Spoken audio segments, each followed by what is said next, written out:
반갑습니다. 제1회 경남과학기술포럼을 시작하겠습니다. 그 주제로는 경남의생명의료기기 기업 육성을 위한 전문 인력 지원 방안에 대해서 발표를 하도록 하겠습니다. 저는 인제대학 환경공학과에 있고 현재 경남과총 부회장으로 활동을 하고 있습니다. 이번 의생명 의료기기 관련은 김해 지역 강소 연구 특구에 초점 맞춰서 하게 되었습니다. 우선 인사 말씀을 드리도록 하겠습니다. 은건희 경남과총 회장님이십니다. 네, 반갑습니다. 우리가 2019년 예기치 않은 듯한 코비드19로 우리 일상생활 리듬도 깨져 있고, 그 다음에 우리 활력소마저 떨어지는데 오늘 이런 포럼을 개최하게 돼서 상당히 의미 있는 시간이라고 생각합니다. 오늘 주제는 아까 사회자께서 말씀하셨다시피 경남의생명 의료기기 기업 육성을 위한 전문 인력 지원 방안으로 인제대 제약공학과 김경순 교수님께서 강연을 해주시겠습니다. 강연 후에는 네 분의 패널을 모시고 토론을 갖도록 하겠습니다. 우리 진행은 이용태 수석 부회장님께서 바타 수고해 주시겠습니다. 2019년 경남 의생명 강소특구가 시작된 이래 상당히 의미 있는 시간으로 생각이 들고, 특히 일단 중소기업 육성에서는 전문 인력이 굉장히 중요한 위치를 차지한다고 생각합니다. 그래서 오늘 이런 시간들을 통해서 특구 발전에 좋은 영향을 미칠 수 있는 의미 있는 시간을 되기를 바랍니다. 감사합니다.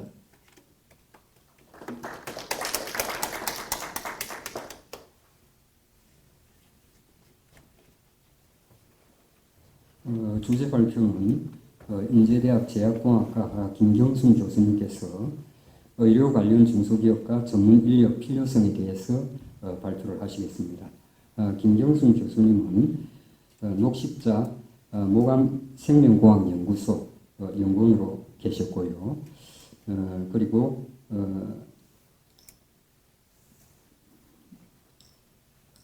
메디헬프라인 의약품팀의 팀장으로 계셨습니다. 그리고 서울 CRO 총괄 운영이사로 재직을 하셨습니다. 지금 현재 인제대학 제약공학과에 재직 중이십니다. 네, 발표가 있으십니다.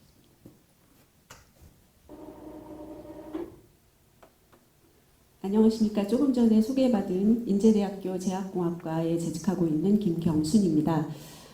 제가 이 주제로 발표를 하게 되기 전에 제가 이제 필요성에 관련해서 개인적으로 절실히 느낀 부분을 먼저 사례를 좀 말씀드리는 게 좋을 것 같습니다. 저는 학위를 받고 약대를 나와서 학위를 받고 그 이후에 사실 계속 서울에서 한 20년 정도 제약 또 의료기기 인허가 그 다음에 임상시험 관련된 컨설팅을 했습니다.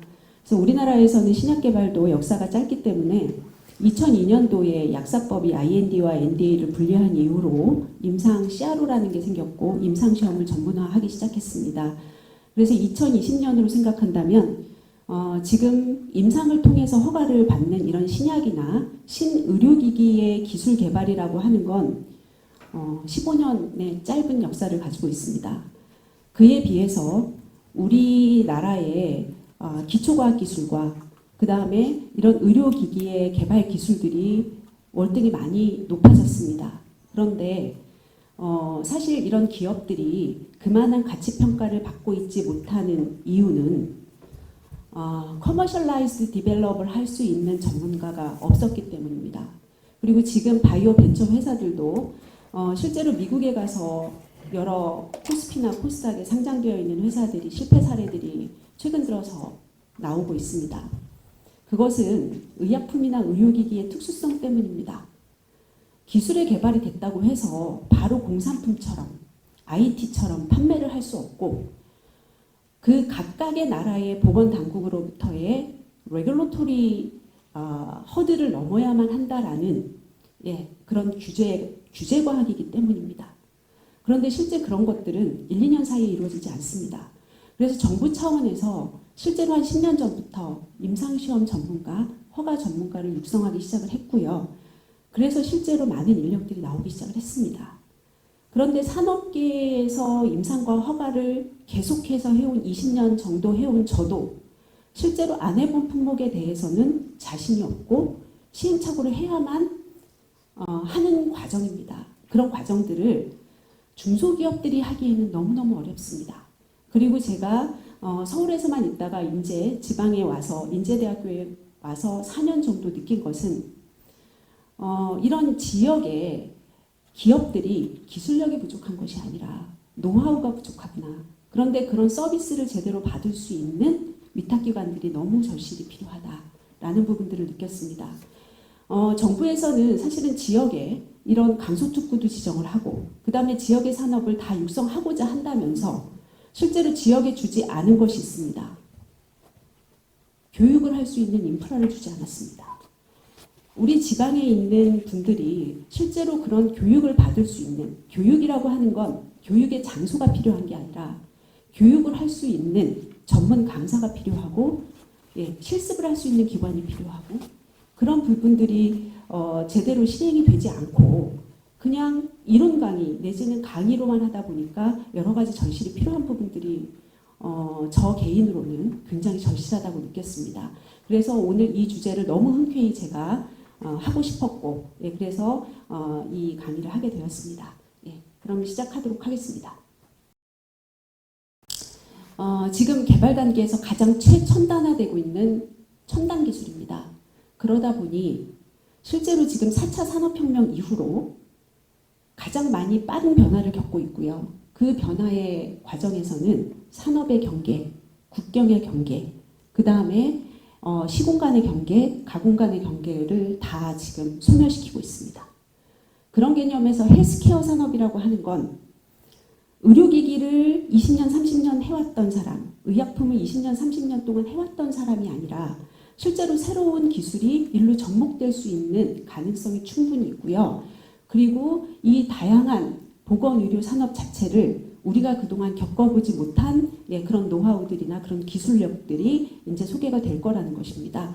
그래서 지금 왼쪽에 이 칩은요, 피임 칩입니다.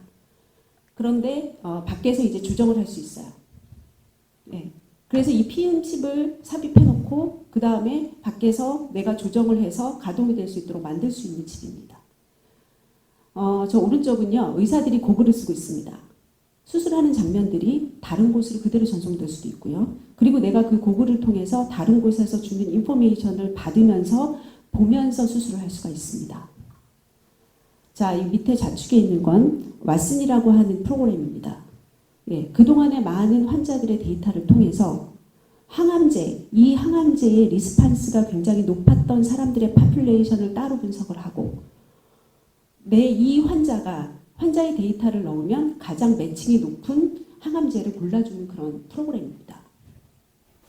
오른쪽은 여러분들 많이 보셨겠죠. 이미 3D 기술을 통해 가지고 실제로 밖에서 우리가 많은 생체 조직들을 만들고 있습니다. 그래서 이런 많은 기술들이 실제로 어떤 산업의 경계나 이런 부분들이 이제는 허물어질 것이라는 거죠.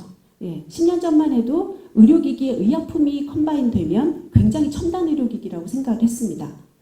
그러나 지금은 실제로 그런 산업의 경계라든지 이런 부분들이 다 연결이 되고 그 연결될 수 있는 가동 범위라고 하는 것이 너무너무 넓어진 산업이라는 것이요.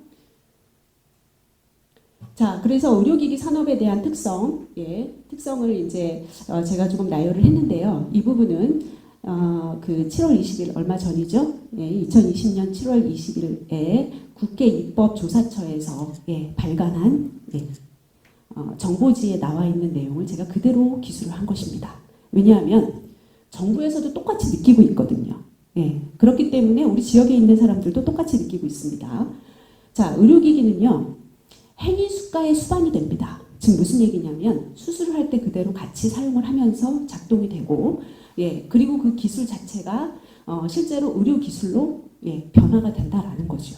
그렇기 때문에 좋은 의료기기는 또 수술이나 아니면 의사들이 좋은 진료를 할 수 있도록 만들어줄 수가 있습니다. 그리고 요즘에 이제 코비드-19 때문에 우리의 그 IVD, 즉 인비트로로 어세이를 하는 그런 다이아그노스틱 품목들이 워낙 외부적으로 많이 지금 외국으로도 수출이 되고 있는데요. 실제로 이런 수요들이 굉장히 진단이라든지 아니면 측정 기기라든지 이런 수요가 많아지고 있습니다. 그 다음에는 이제는 그 진 엔지니어링이 실제로 이제 유전자 분석을 통해서 사람 맞춤형 치료, 정밀 치료가 가능해지고 있습니다. 또 하나는 의료기기는 타 산업하고의 활동 그 범위가 다 그 산업과 산업의 경계가 없다 보니까 꼭 의료기기를 했던 산업군이 아니더라도 들어올 수 있는 산업이라는 겁니다. 이게 사실은 지역에서 굉장히 좋은 산업이라는 시스템입니다. 제가 봤을 때 경남은 소재 부품이 굉장히 많습니다. 그리고 그런 공장들이 실제로 이런 제조업에 국한되어서 예전의 방식의 그런 그 제조업에서 조금 더 첨단화된 기술로 갈 수 있는 기술 노하우는 다 가지고 있어요. 그렇지만 세련된 어떤 포장을 할 수 있는 그런 노하우들이 없다 보니까 영세 산업으로 그냥 있는 거죠. 그런 산업들을 충분히 산업에 이관을 할 수 있는 쪽이라는 거죠. 그래서 예를 들어 보면 우리 이제 콘택트 렌즈형 안압 측정기가 있습니다. 하드웨어로 밖에서 측정하던 장비를 사실은 그거는 장비이기 때문에 허가도 쉽습니다. 1등급입니다.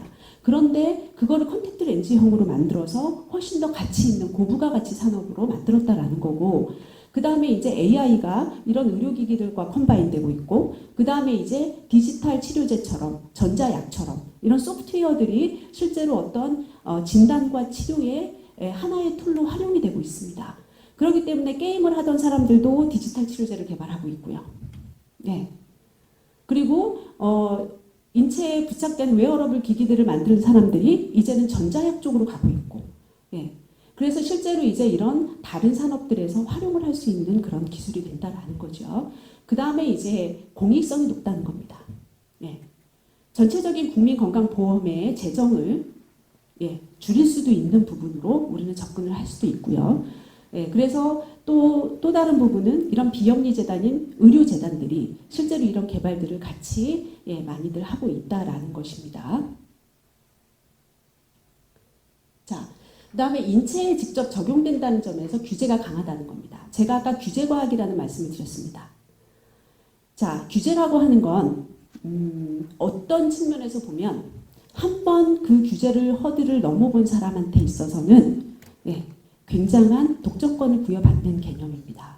그렇기 때문에 실제로 이 규제 산업이라고 하는 것 자체는 어찌 보면 레드오션이 아니라 블루오션의 산업입니다. 규제가 없으면 너도 나도 다 할 수 있습니다. 그러나 이런 강한 규제의 허들을 통과하는 그 순간부터는 제가 블루오션에서 헤엄을 칠 수 있는 그런 산업군이 됩니다. 그렇기 때문에 실제로 이 규제 산업이다라고 하는 부분은 우리가 충분히 그런 법규를 따라가고 그런 산업적인 특수성을 우리가 한 번만이라도 겪어본다면 굉장히 좋은 산업이 될 수 있다는 거죠. 그러나 실제로 보시면 우리나라 식약처만 해도 6개월에서 1년 정도의 심사기간이 걸립니다. CE 같은 경우는 좀 짧습니다. 6개월 정도. 그 다음에 FDA 같은 경우는 1년 정도 걸립니다. CFDA는 사실은 1년 이상.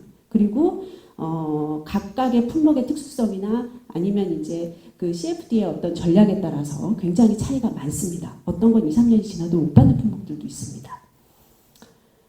자, 그 다음에 의료기기는요, 주로는 인베시브하게 몸 안에 삽입이 되는 3, 4등급 품목인 경우에 있어서는 안전성 이슈가 굉장히 큽니다. 그리고 의사들이 그 시술을 통해서 적용을 하면서 의사들이 그거에 대한 법적 책임을 지는 경우가 상당히 많습니다. 그렇기 때문에 이거를 쓰는 엔드 유저들이 실제로 바꾸길 원하지 않습니다. 한 번 쓰면 바꾸길 원하지 않아요. 그래서 실제로 신뢰도가 높은 제품이 먼저 선점을 하는 것이 굉장히 유리해집니다. 그렇기 때문에 시행착오를 겪어서 많은 시간 동안에 개발을 한다라고 하는 것은 후발주자로밖에 갈 수가 없는 상황입니다. 그렇게 따지면 규제가 얼마나 중요한 부분인지 다 알 수가 있습니다. 그 다음에는 이 의약품이나 의료기기나 마켓에 나오기 전까지는 R&D를 하는 사람들이 필요하지만 인허가 전문가, 그 다음에 임상 전문가, 마케팅 전문가, 그 다음에 판매되고 난 이후에 파마코 비즈니스나 아니면 애프터 서비스를 할 수 있는 그런 시스템들이 다 필요합니다. 그러다 보니 고용 지수가 상당히 높습니다. 일반 제조업이 6.14인데 의료기기는 7.36이고요. 의약품은 거의 10 정도 됩니다. 그래서 일반적인 제조업보다 훨씬 더 고용 창출이 많은 산업입니다. 자, 의료기기 관련 제도의 변화를 좀 보겠습니다. 문재인 정부가 되면서 그 비급여 치료가 급여가 된 게 상당히 많습니다. 그렇기 때문에 환자의 서비스 접근성이 굉장히 높아졌고요. 새로운 의료기기의 수요 창출이 상당히 높아졌습니다. 그 다음에 우리가 이제 포괄수가제라고 일반적으로는 부르는데 행위수가에 포함되었던 52개의 치료제품 품목에 대해서는 별도 보상 제도를 단계적으로 지금 시행하고 있습니다. 그래서 1단계의 12개 치료제인 경우에 있어서 한 1,000억에서 1,200억 정도 사이의 규모의 시장이 새로 형성됩니다. 그 다음에는 허가한 이후에 신의료기술 평가를 받던 것, 그 다음에 보험 등재 절차 이런 것들이 한 번에 동시에 할 수 있는 쪽으로 개선이 되고 있습니다. 그러다 보니까 시장 진입이 그만큼 빨라질 수 있습니다. 예전에는 허가를 받고 그 이후에 자료를 갖다가 신의료기술 평가를 받고 보험 등재를 하고 이런 것도 거의 허가 이후에 1년 정도의 시간이 소요가 됐었어요.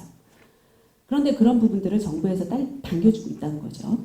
그 다음에 이제 5월 1일 날 시행을 한 의료기기 산업법이라고 우리가 부르고 있는 의료기기 산업 육성 및 혁신 의료기기 지원법입니다. 이걸 보면 실제로 혁신 의료기기가 되면 허가 심사 제도도 맞춤형으로 해주겠고 특히나 여기서 여러분들이 집중적으로 보셔야 되는 부분은 소프트웨어 부분입니다. 원래 우리는 의료기기에 부착되어 있는 소프트웨어의 알고리즘이나 그런 소프트웨어에 대해서만 실제로 허가 규정들을 가져갔었던 부분들이 없지 않아 있습니다. 그런데 2017년부터 FDA에서 디지털 치료제를 허가를 주고 디지털 치료제에 대한 가이드라인을 만들면서 우리 정부도 조금 늦기는 했지만 얼마 전에 디지털 치료제에 대한 허가 가이드라인 만들었고요. 전자약에 대해서도 실제로 내부 심사 기준을 만들고 있습니다. 이런 부분들이 실제로 우리가 글로벌로 나갈 수 있는 그런 정부 지원이라고 저는 생각하고 있고요.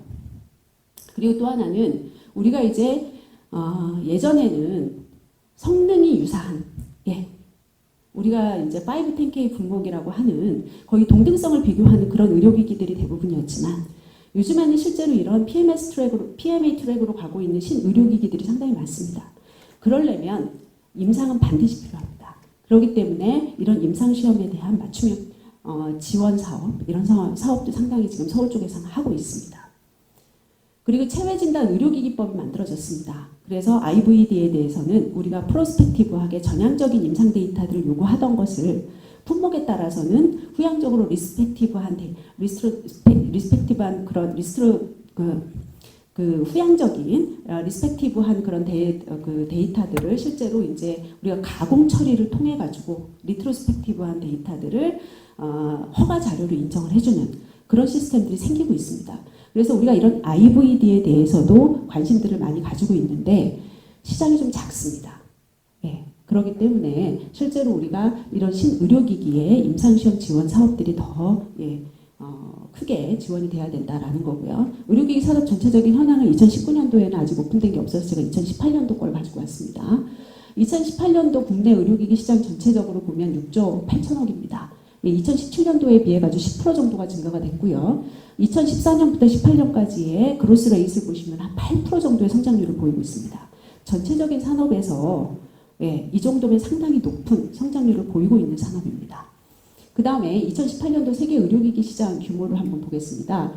실제로 이제 2017년 대비 8.2%, 예, 거의 동반 성장하고 있죠. 예, 그리고 우리나라 시장 규모를 보면 세계에서 9위 정도 되고요. 67억 달러 정도 지금 소요를 하고 있고, 전 세계 의료 시장에서는 보면 약 1.7%입니다.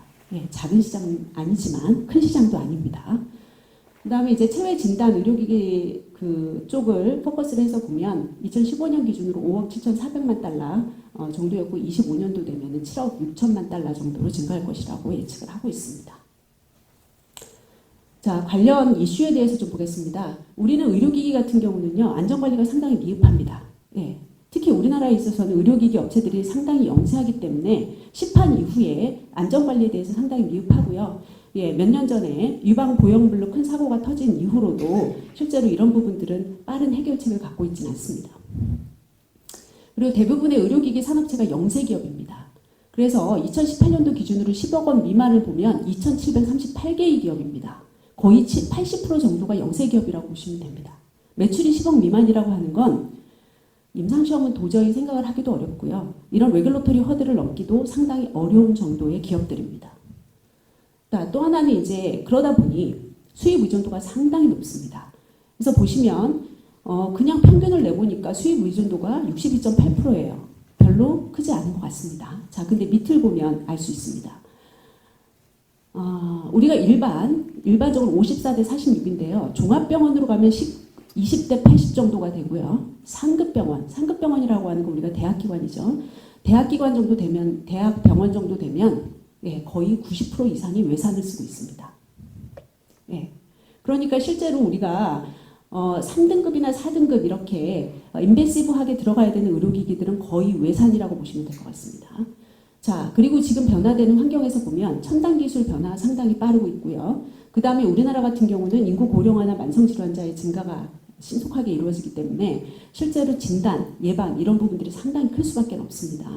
그 다음에 이제 기존 의료기기에 ICT, 로봇 기술, 바이오테크놀로지 융합 이런 부분들이 실제로 많이 되다 보니까 안전성을 예측하기가 상당히 어렵습니다.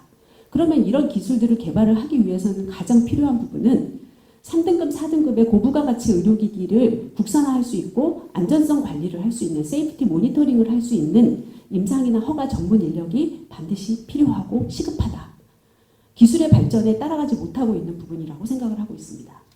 자, 전문 인력을 저만 필요한 게 아니라 정부에서는 다 느끼고 있고 2020년 9월 21일에 정부 합동 바이오산업 인재 양성 추진 방안을 발표합니다.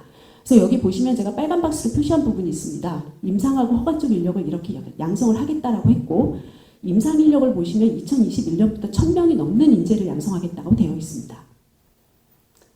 자, 그러면 여기서 이제 제가 느끼는 부분입니다. 지역 특화 교육 인재 양성 프로그램 예, 지역산업으로 고용부에서도 하고 있고 복지부에서도 하고 있습니다. 그러면 우리가 지역에서 할 때 가장 어려운 부분은 뭐냐면 전문 강사 섭외가 어렵습니다.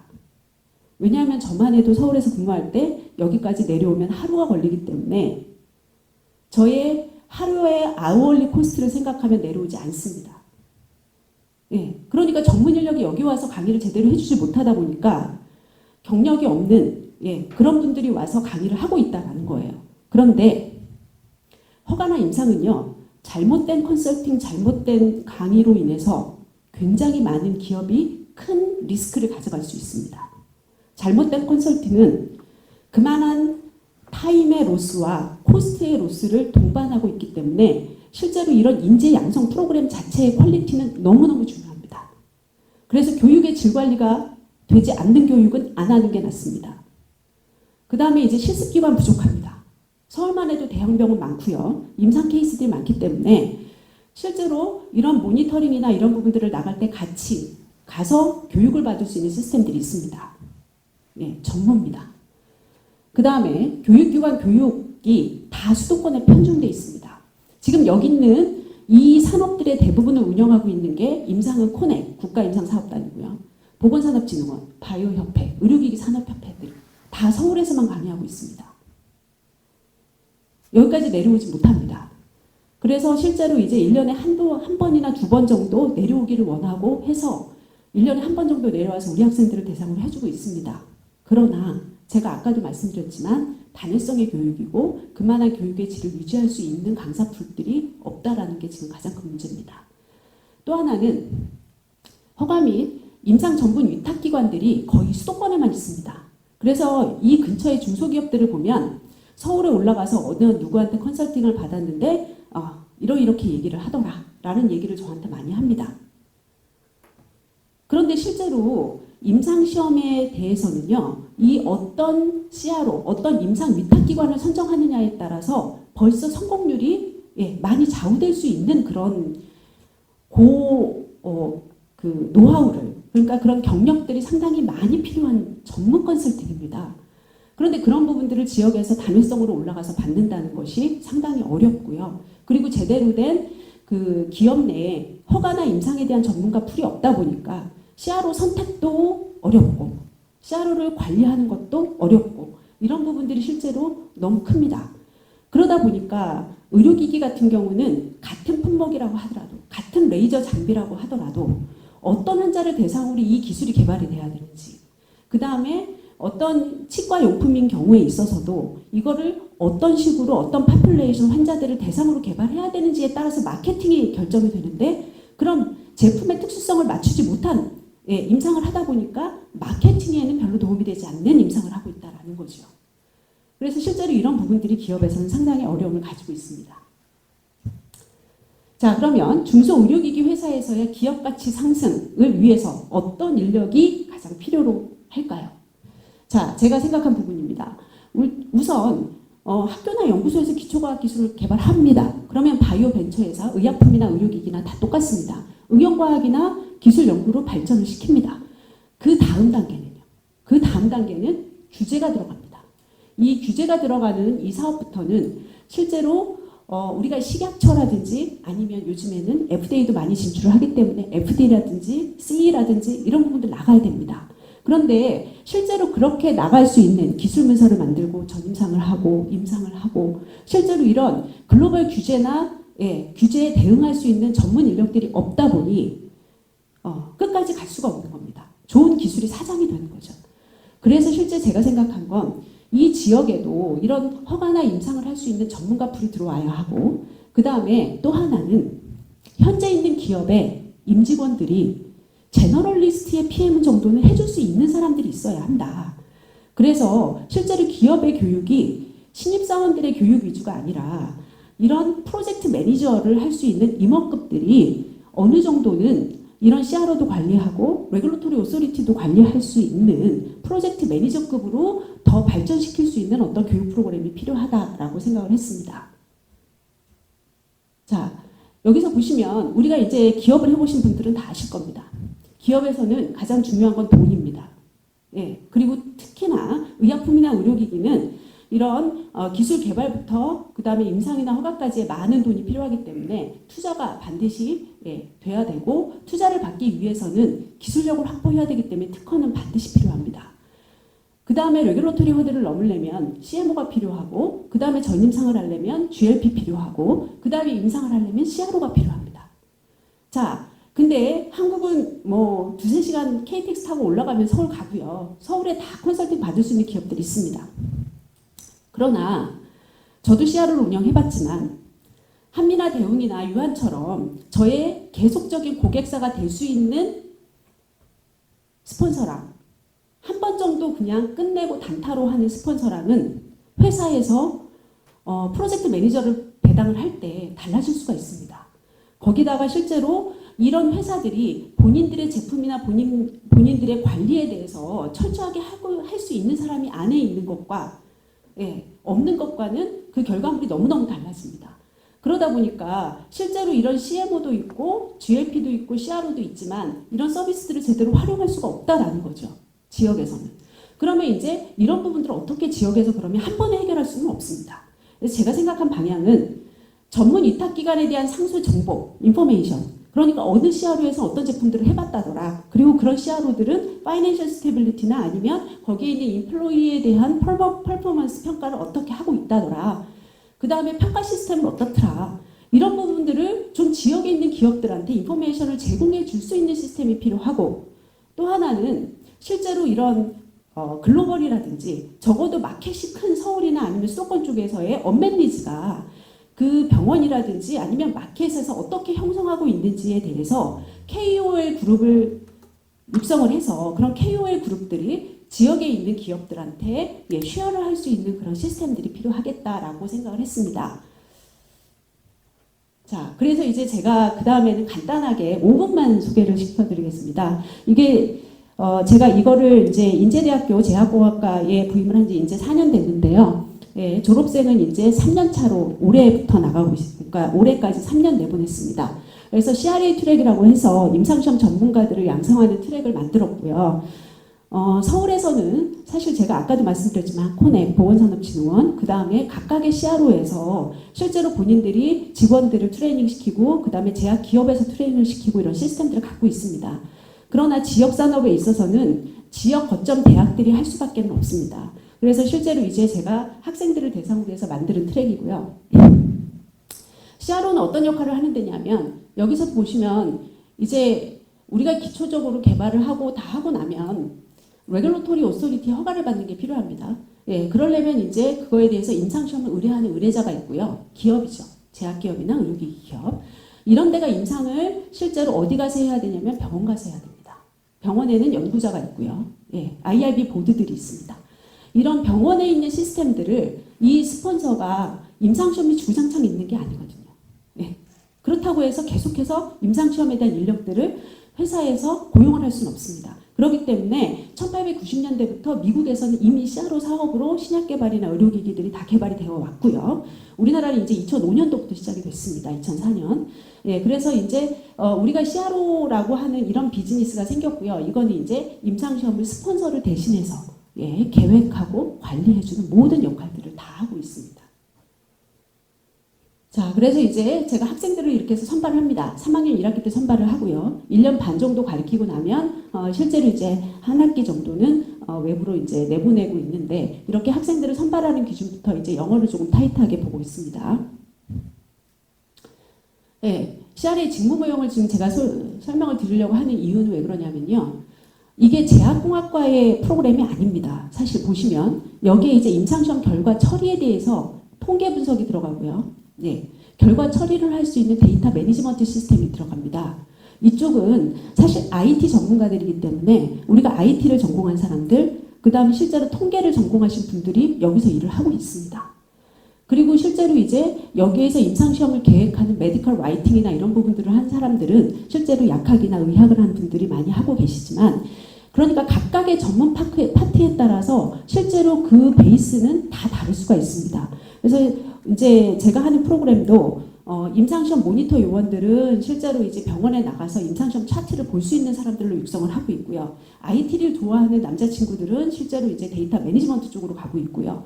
예, 그리고 또 임상시험 전반적인 기획이나 관리를 좋아하는 친구들은 허가 쪽이나 이런 기획 관리 쪽으로 나가고 있습니다. 그래서 파트가 상당히 다양할 수가 있습니다. 자, 그래서 이제 교육과정을 만들 때 3학년, 4학년 때 이렇게 그 30학점 이수를 다 하고 나면 4학년 2학기 때 이렇게 실습을 나갑니다. 그럼 실습 나가서 4개월, 6개월 트레이닝을 받고 나면 거의 90% 이상이 취업으로 연계가 됩니다. 왜냐하면 CRO 입장에서 4개월, 6개월 트레이닝 시키는 그 자체가 비용이기 때문에 본인들은 이제 실제로 이렇게 인턴십을 통해 갖고 트레이닝 시키는 친구들은 거의 다 채용이 되고 있습니다. 그래서 이제 제가 이런 프로그램을 개발할 때 교과목 개발 전문가 협의체를 만들었습니다. 그래서 실제로 이렇게 그런 일들을 하고 있는 임원들, CRO의 임원들이나 제약회사 임원들을 불러서 학교에서 어떤 프로그램들을 넣었을 때 이 회사에 취업을 했을 때 가장 도움이 될까라는 프로그램 커리큘럼을 같이 만들었고요.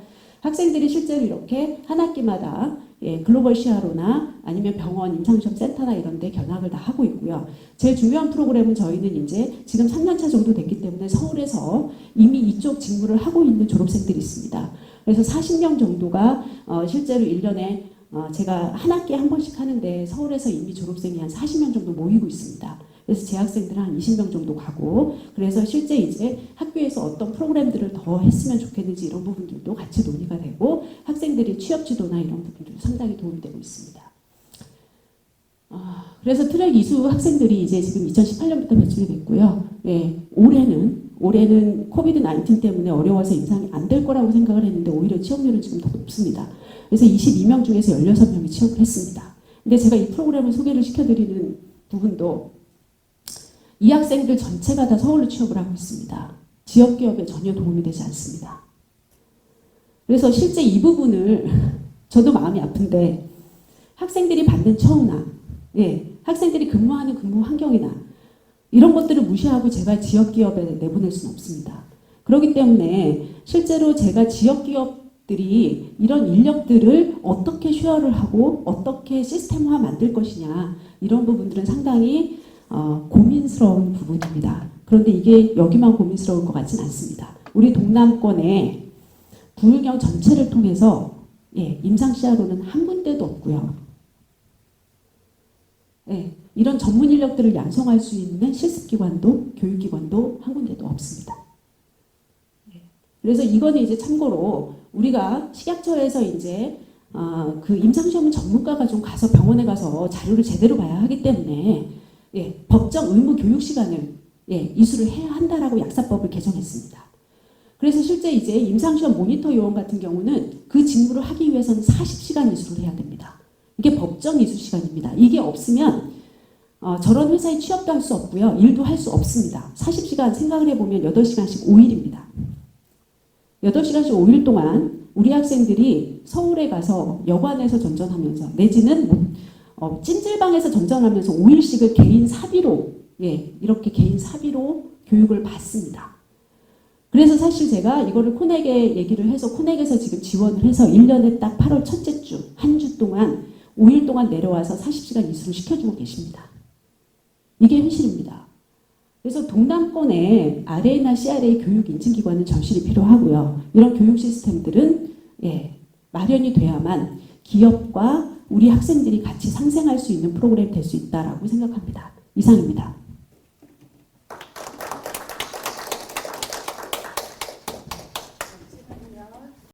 자, 이어서 패널 토론 및 질의응답이 있겠습니다. 지금부터 진행은 전 재료연구소 소장님이시고 경남과총 수석 부회장님이신 이용태 교수님께서 좌장으로 진행을 하시도록 하겠습니다. 일부에서 우리 김영순 교수님께서 아주 중요하신 말씀들을 잘 해주셔서 여러 토론자분들께서 하신 말씀들이 많이 있으실 것 같습니다. 그래서 오늘 토론은 제 쪽에서 봐서 오른쪽에 앉으신 순서대로 토론을 진행하도록 하겠습니다.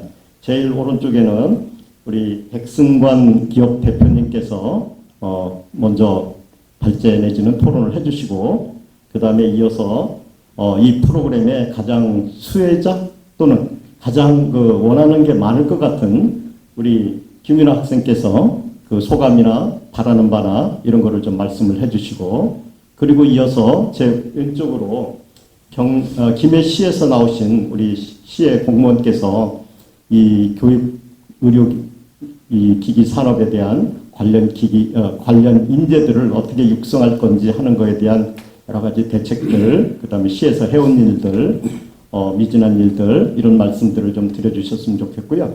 마지막으로 이제 오늘 이 얘기들을 다 들어보시고 이 교수님 입장에서 한번 마무리를 해봐 주시고 그리고 나서 플로어에서 질문 있으면 질문 받고 또는 질문한 거에 대해서 각자 역할을 받으신 분들에 대한 답변을 듣는 순서로 이렇게 토론회를 진행하도록 하겠습니다.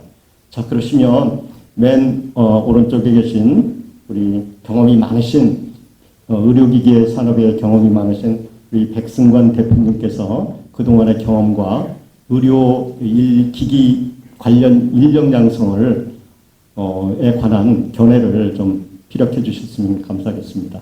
발언 시간은 대략 한 5분에서 10분 이내로 제한을 좀 하겠습니다. 자, 대표님 부탁드리겠습니다. 네, 반갑습니다. 저는 신세기 메디텍이라는 임플란트 전문 수출업체라고 있고 이 허가를 중국이나 ISOC가 허가를 획득을 해서 지금부터 수출하는 데는 큰 지장이 없습니다. 특히 오늘 이 자리를 빌어서 품질관리 책임자, 우리 GMP, RA, CRO의 중요성에 대해서 교수님도 말해주시고 사실 기업 입장에서는 특히 의료 쪽에서는 이보다 더 귀한, 더 어려운 것이 없겠죠. 그래서 그 중에서 오늘 그 학생들 또는 초보자를 위해서 GMP나 RA, CRO 교육을 체계적인 교육시를 통해서 전문 인력을 양성하는 데서는 굉장히 바람직하고 저희도 환영합니다. 그러나 그 학생이 과연 졸업생이 또 교육 이수자가 과연 어디에 취업하느냐에 따라서 굉장히 칼라가 다르지 않겠나 생각이 듭니다. 아까 교수님 아까 자막에서 보시면은 거의 대부분 학생들이 서울 경인 지역에 갔는 걸로 보고 있습니다. 예를 들어서 대기업에 가서 또는 중견기업에 가서 그분이 교육을 이수를 받아서 거기서 업무를 진행하는 데는 특별한 업무 관계없이 진행을 원활히 할 수가 있습니다. 그러나 그 학생이, 그 졸업생이, 그 이수자가 중소기업에 갔을 때는 아마 업무하기가 굉장히 어려울 것이다 생각이 듭니다. 비근한 예로 얘가 될지는 모르겠습니다만 우리가 농산훈련소 6주 교육식에서 전방에 보낼 때 그 앞에 창병병장이 있을 때와 혼자 없이 초병이 됐을 때 관계하고는 엄청난 차이가 납니다. 제가 예를 들어서 중소기업의 대표로서 볼 경우에서는 그런 지금 현재 초보자들은 뽑지 않죠. 왜? 업무 수행을 할 수가 없습니다. 바로 가면은 아마 품질관리 책임자라는 직책을 줄 겁니다.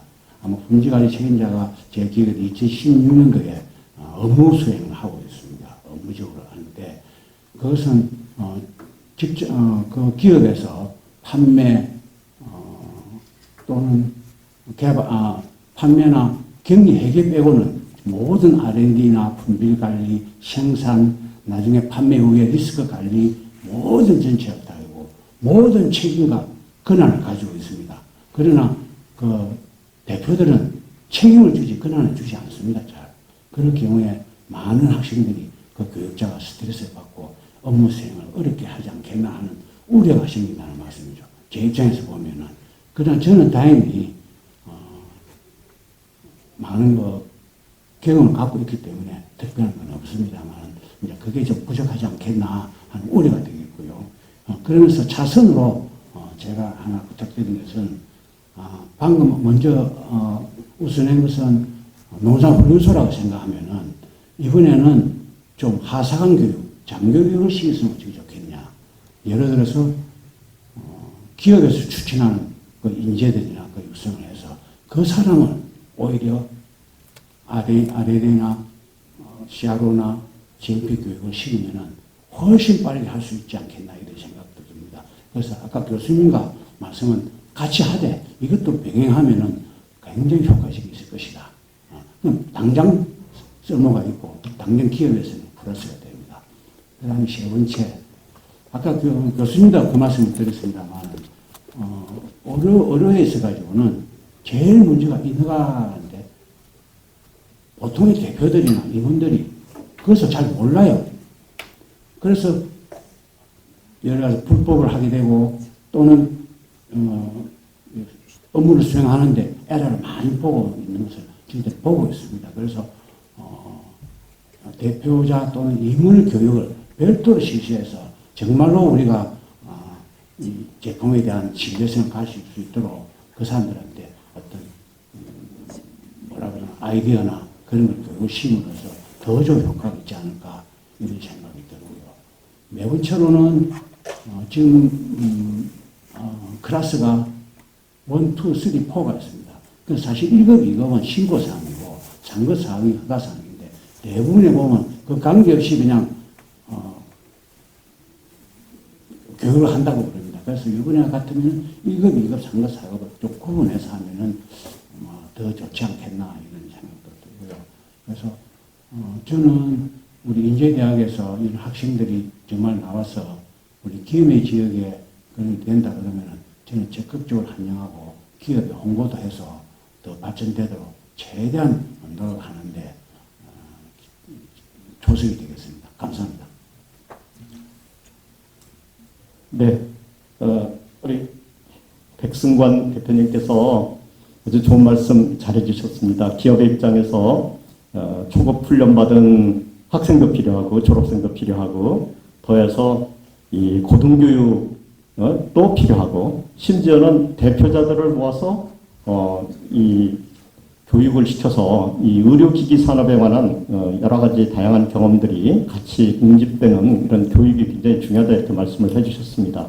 자, 그럼 이어서 이 교육 프로그램에 실제 그 수혜자이기도 하고 또 교육을 받아서 나중에 직업을 구해야 되는 학생의 입장에서 하시고 싶은 말씀을 좀 들어보도록 하겠습니다. 두 번째 발표자는 우리 김연아 학생께서 의견을 비락하시겠습니다.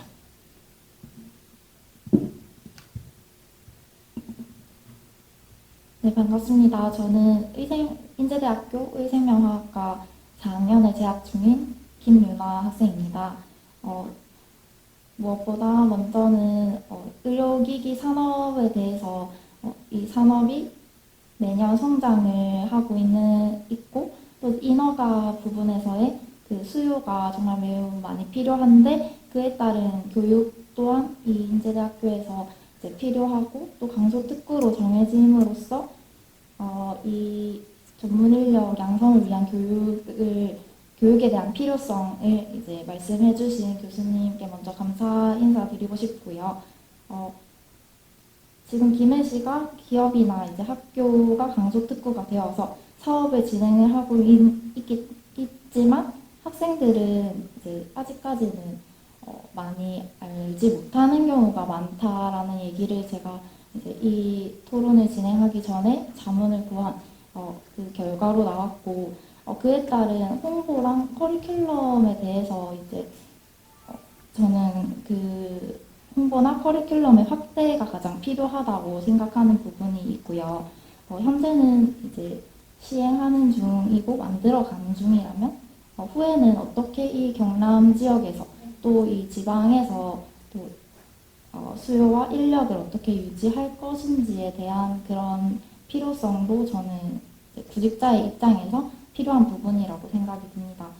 또 지금 현재 관련 직종 종사자가 이 인허가 분류에 이제 종사를 하고자 하는 그런 연관성이 많은데 서울에만 한정되고 있는 것이 저도 참 안타깝다고 생각이 드는 부분이고 지방에서도 이제 수요가 증가를 시키기 위해서 이 사업을 진행하고 있다면 후에는 지방에서 있으려고 하는 구직자들도 많을 것이라고 생각이 듭니다.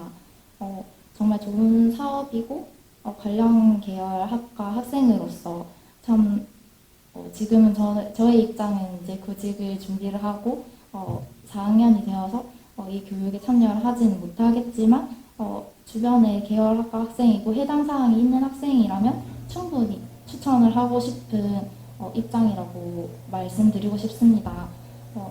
여기서 지방에서 이제 취업을 하기 위한 전문적인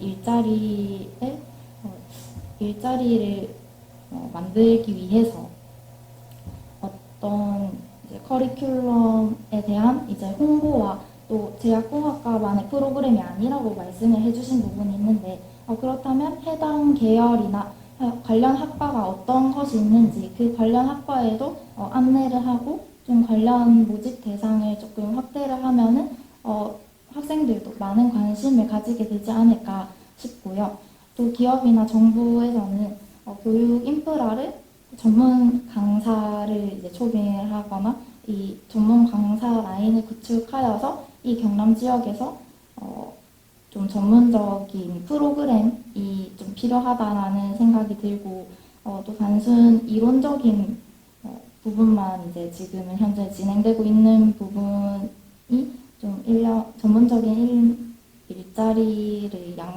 전문 인력을 양성하는 데에서는 아직까지는 조금 한계적인 부분이 아닌가라는 생각이 들고 이 시스템에 대한 시스템 구축에 대한 것이 지금 최종 과제라고 생각이 들고 이 지금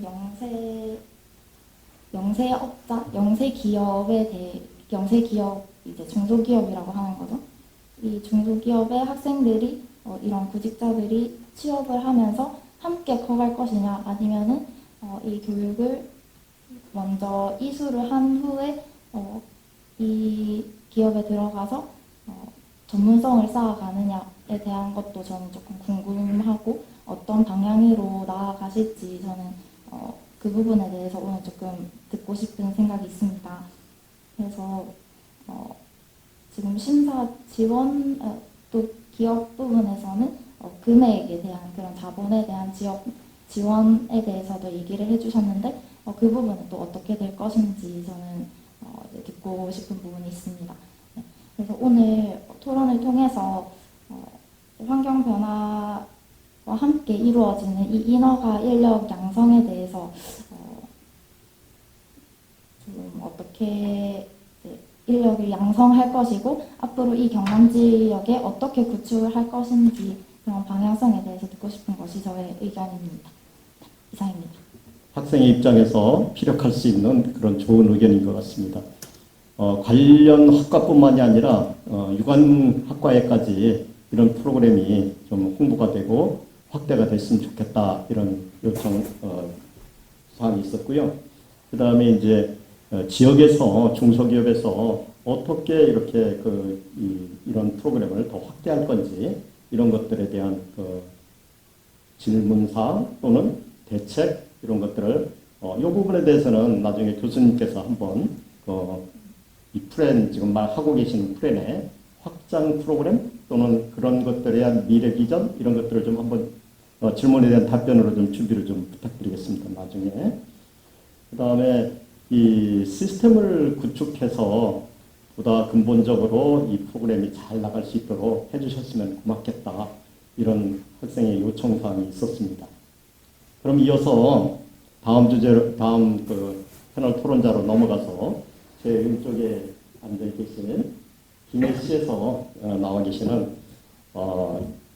일자리 경제국의 한숙정 팀장님께서 그동안에 김해시에서 지원해 주신 여러 가지 프로그램들 또는 그 지원하는 과정에서 어려운 점들 또는 앞으로는 김해시에서 인력 양성에 대해 의료기기 인력 양성에 대해서 어떻게 지원하시려고 하는지 이런 계획에 대해서 들어보도록 하겠습니다. 네, 팀장님 부탁드리겠습니다. 네, 김해시 미래사업과의 한숙정입니다. 김해시가 해왔던 일 그리고 이제 의료산업 육성을 하면서 어려웠던 점, 전문 인력 지원에 대한 것에 대해서 잠시 말씀드리겠습니다. 김해시는 2006년부터 미래 먹거리로 고부가 가치 산업인 어생명 산업을 육성해 왔으며 그 기업 유치를 위해서 업종 전환, 다각화, 의료산업 고도화를 위한 정책과 지원 사업을 추진해 왔습니다. 2019년에는 전국 최초 어생명 의료기기 강소 연구개발 특구를 지정받아서 연구개발을 통한 제품화를 촉진화를 하고 있고 올해 8월 달에 메디컬 디바이스 실용화 센터 건립을 통해서 재활 의료기기 및 의료용품 특화 산업 육성 기반을 마련하고 있습니다. NHN 데이터 센터 유치를 통해서 4차 산업혁명의 기반인 빅데이터 및 인공지능을 활용한 의료산업 고도화를 준비하고 있습니다. 현재 김해시 관내 기업체 수가 약 7,500개 정도로 저희 조사에 의하면 나타나 있습니다. 그런데 종업원 수가 10인 이내의 기업체가 한 5,500개로 73%를 차지하고 있습니다. 그 중에 어생명 기업이 약 지금 90여 개로 저희들이 알고 있는데 기업당 평균 인력이 6명 정도로 고용이 되어 있고 지금은 코로나 여파로 인해 기업 매출도 떨어지고 신규 인력 고용도 어렵고 이직률도 높은 것이 사실이고 시가 많은 노력을 하는데도 불구하고 어생명 기업 유치 및 확장이 어려운 것은 사실입니다. 앞에 이제 김경순 교수님께서 말씀하신 이제 그 전문인력 지원 방안에 대해서 제가 들으면서 제가 이제 우리 시의 여러 전문가들이 생각하고 있는 방향하고 똑같구나 이렇게 생각했는데 그 어생명 의료기기 기업들은 많은 R&D라든지 인정, 인허가, 임상, 마케팅 이런 것이 많이 필요로 해서 경험과 자질을 가진 전문 인력이 필요합니다. 관내 기업들 대부분 1, 2등급 의료기기 제품을 개발 생산하고 있고 향후 3, 4등급의 의료기기 개발 및 제품화를 위해서는 기술도 확보해야 되고 전문 인력도 필요합니다. 그렇지만은 그 수도권 중심으로 아까 들으신 바와 같이 수도권 중심으로 교육이 이루어져 있고 취업도 그렇고 그 겨우 1년에 뭐 1개 정도 지역별로 수대 교육을 하는 정도인 것 같습니다. 근데 기업들이 수도권이 아닌 지방으로 이전을 꺼리는 이유 중 하나가 우수 인력이 수도권 편중되어 있고 인력도 확보하기가 어렵다는 것을 토로하고 있습니다. 근데 이게 김해시만 가진 어려운 것이 아니고 전국적인 현상으로 생각하고 있어서 국내 우수 사례나 해외 사례를 벤치마킹하고 김해시 특성에 맞는 방안을 마련하고자 늘 고심하고 있습니다. 그 교육기관 관련해가지고는 시도 충분히 전문기관이 마련 필요성을 인지하고 있습니다. 정책적으로 해보려고 노력도 하고 있는데 실제로 추진이 쉽지 않습니다. 전문가들이 많이 도와주셨으면 하고 있는 바람입니다. 그리고 이제 저희 의료 인력뿐만 아니라 김해시에서는 인력 양성과 관련해가지고 지금 인재대학 사업에 많은 지원을 하려고 노력하고 있습니다. 항노화 산업 디지털화 인재 양성이라든지 생명 및 공학 기반 인재 양성을 위한 링크 사업, 그리고 헬스케어 특성화 및 산업 연계 인력 양성을 위한 포스트 프라임 사업도 지원하고 있고, 내년부터는 지역대학 육성 및 핵심 기술 연구 인력 양성을 위한 그 BK21 사업 또한 지원할 예정으로 있습니다. 어생민 기업을 유치하고 성장하기 위해서는 먼저 기업에서 필요로 하는 자원이 많아야 한다고 생각합니다. 그런데 이제 김해시에 있는 어생민 기업들을 보면 기업 수요하고 인력, 이게 매칭이 잘 안 되고 있습니다.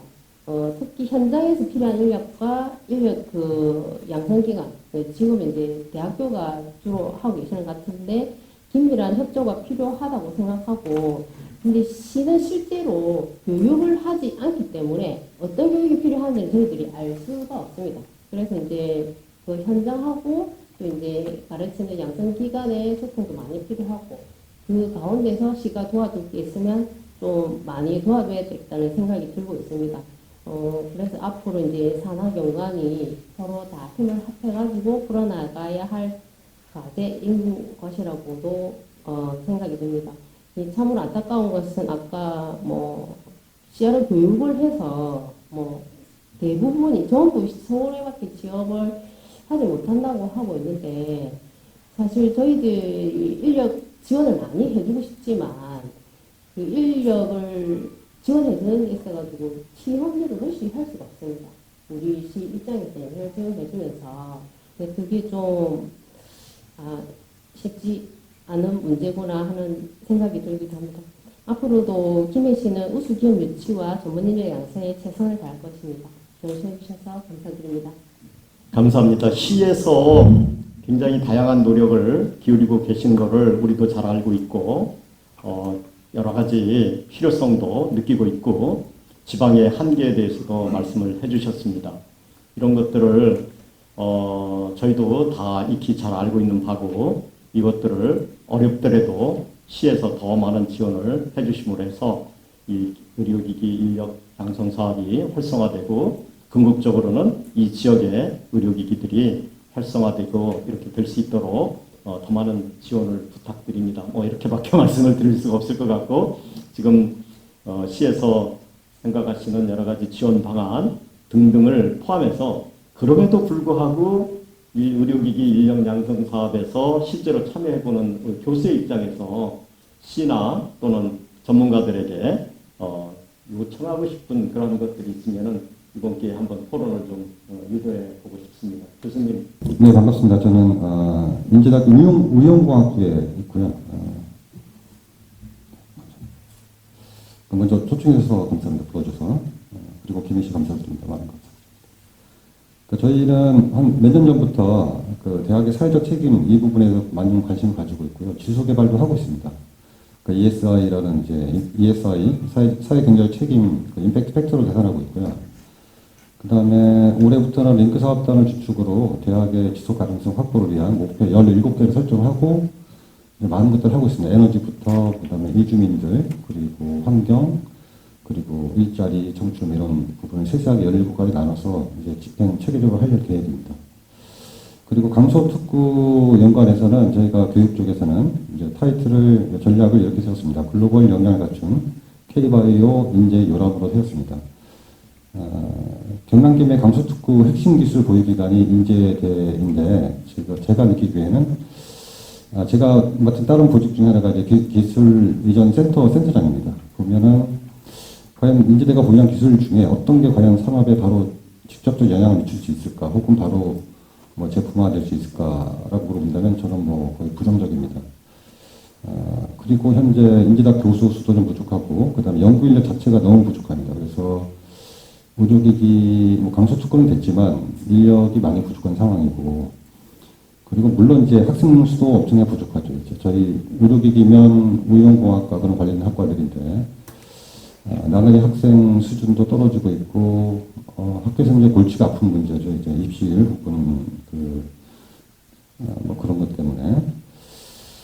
그래서 최초에 이 강서특구 지정될 때 이제 전제 조건이라는 게 있었습니다. 저희 대학하고 핵심 기술 보유 기관하고 골드노트라든지 석유면 일반 산업단지하고 이격거리가 3km 이내에 있어야 되는데 저희는 수직거리로 6km 정도 됩니다.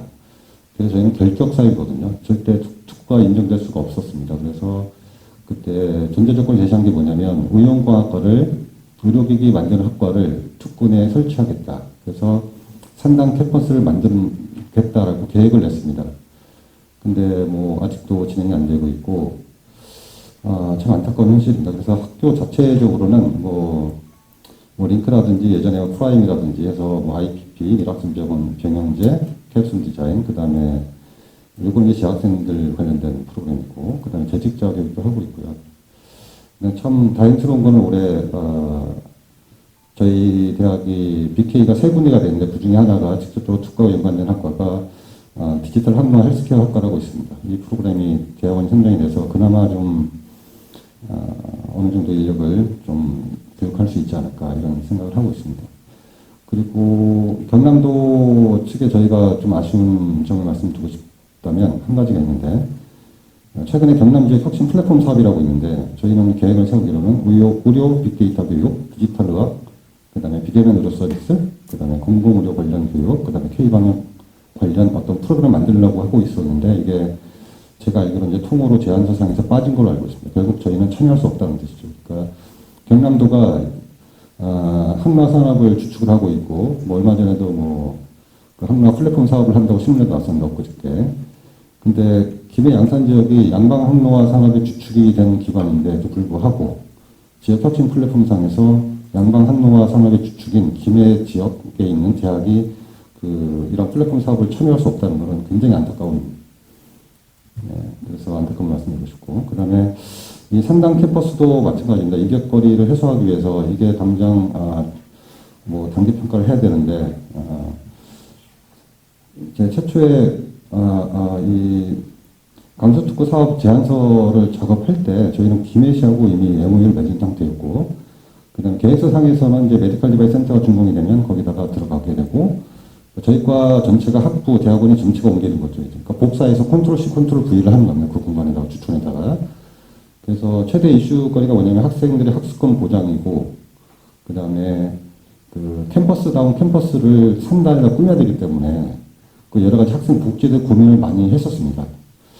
근데 현실은 지금 뭐 물론 1년 한 반 정도 지난 것 같은데 요거에 대한 이전에 대한 얘기가 안 나오고 있고, 그러니까 저는 이제 의사결정권이 없는 사람이기 때문에 뭐라고 이렇게 얘기해봐야 뭐 아무도 듣지 않는 것 같고, 그래서 좀 의사결정권을 가지신 분들이 뭐 시하고 뭐 학교하고 이렇게 빨리 했었으면 좋겠습니다. 그래서 보고는 많이 드리고 있지만 굉장히 큰 문제라고 생각합니다. 그래서 저희 학교 내에서 지금 여러 가지 스케줄을 짜고 있는데 이미 계획 수립은 다 했고요. 그 다음에 벤치마킹도 다 했습니다. 그 충북대 오송역에 가서 충북대 경우는 약대 단대 전체가 오송 단지에 들어가 있습니다.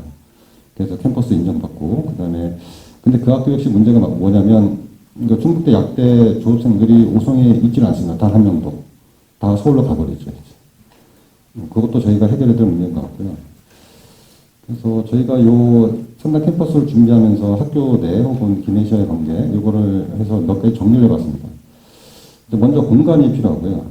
그 다음에 예산이 필요합니다. 뭐 공간 강의실도 꾸며야 되고, 그 다음에 여기 교양 수업을 위해서 그것도 어떻게 할지 모르겠는데 셔틀버스를 운영한다든지, 그 다음에 거기에는 전임 상주하는 전임 교수가 필요합니다. 저희가 교수들이 전체가 나갈 수는 없는 입장이고, 그래서 이 교수가 좀 필요하고요. 그 다음에 직원들 좀 보고 오셔야 될 것 같고, 그 다음에 또 다른 문제는 입학하는 그 학생들에서 동일로 또 얻어야 됩니다, 저희가. 그런 부분도 있고요. 그래서 지금 작년부터 저기는 산단 캠퍼스 추진 TFT를 구성을 했고, 제안서도 어느 정도 다 적어놨습니다. 그래서 만약에 이게 안 될 경우에는 저희가 감소특구 사업 중단이 되고요. 그래서 많은 어필을 하고 있지만 뭐 산업융합대학원 정도 가서 이렇게 하면 되지 않을까 얘기도 해봤지만 뭐 안 먹히는 것 같고요. 그래서 이게 존폐 위기가 놓인 게 이제 산단 캠퍼스가 되어 있습니다.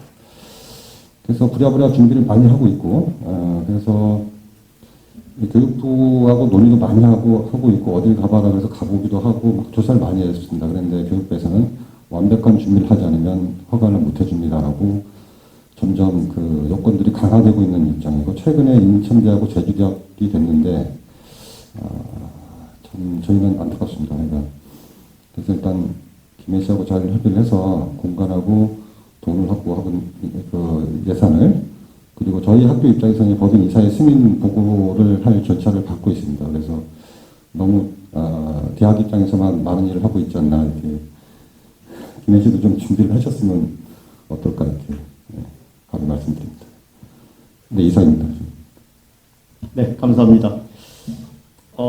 실제로 김해 강서 연구개발 특구를 운영하는 우리 교수님 입장에서 뭐 크게 뭐 공간도 필요하고 예산도 필요하고 교수도 필요하고 또 학생도 필요하고 또 직원도 필요하고 많은 필요성을 지금 제안하고 계십니다. 혹시 뭐 오늘 참석하신 팀장님께서 해결책을 명확하게 제시할 수는 없겠지만 시에서 어떤 노력을 하고 계시는 그런 노력이 있는지 이런 거에 좀 답변을 해줄 수 있으시면 간단히 들어보도록 하겠습니다. 아니, 제가 잠깐 말씀드리면, 네, 그 팀장님은 내용을 특구 사업 추진할 때 제가 제 계획하기로는 얼굴 뵌 적이 없고요. 그 다음에 아마도 인사 이전이 있었던 걸로 맞습니까? 아, 네. 그러시면 그래서 이 질문에 대한 교수님의 여러 가지 요청 사항에 대해서 질문에 답을 하기가 좀 적절치 않은 그런 것 같습니다. 그러면 오늘 이 토론 네 분의 말씀을 다 들으셨습니다. 우리 발표를 잘 해주신 교수님께서 이 토론자들의 이 얘기를 들으시고 특히 학생이 요청한 프로그램의 홍보라든지 기타 여러 확대라든지 이런 걸 포함해서 여러분들이 오늘 네 분의 토론자들이 말씀해 준 거에 대해서 견해를 좀 마지막으로 듣고 오늘 토론회를 마치도록 하겠습니다. 교수님 부탁합니다. 네, 일단 제가 운영하고 있는 인허가 연계 전공이랑 CRA 트랙에 대해서는 실제 지금 제가 혼자 거의 다 운영을 하고 있기 때문에 실제 지금 CRA 트랙이 한 20명 정도, 22명 정도가 맥시멈이고, 그다음에 인허가 쪽도 사실은 지금 혼자 커버하기가 굉장히 어려운 상황입니다. 그래서 이게 이제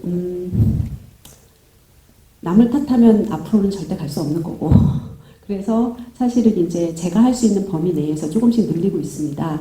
그래서 이제 해당할 수 있는 데이터 매니지먼트라든지 통계라든지 이런 부분들에 대해서도 외국에서의 서티나 이런 부분들을 학생들한테 홍보하고 지금 이제 유도를 하고 있습니다. 그래서 조금 더 이런 산업화 트랙에 관심이 있는 학생들한테 많은 정보가 제공될 수 있도록 저도 노력하고, 그 다음에 이제 또 학교도 할 수 있는 부분들은 최대한 할 수 있도록 좀 디테일한 방향 제시를 좀 해보도록 하겠습니다.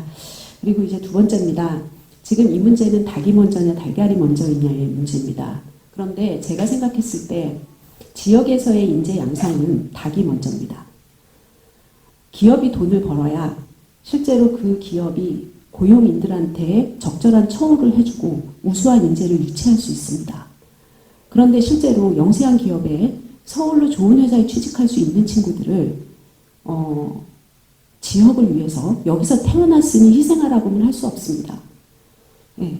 그리고 미국만 해도 미국같이 큰 땅덩어리에서도 밸리가 3개인가요? 몇 개 안 됩니다. 그런데 우리나라 지금 특구 지정, 그 다음에 각 산업체에 바이오 쪽에 안 붙은 데가 거의 없습니다. 이런 상황에서 그러면 우리는 어떤 방향을 가지고 나아가야 할까?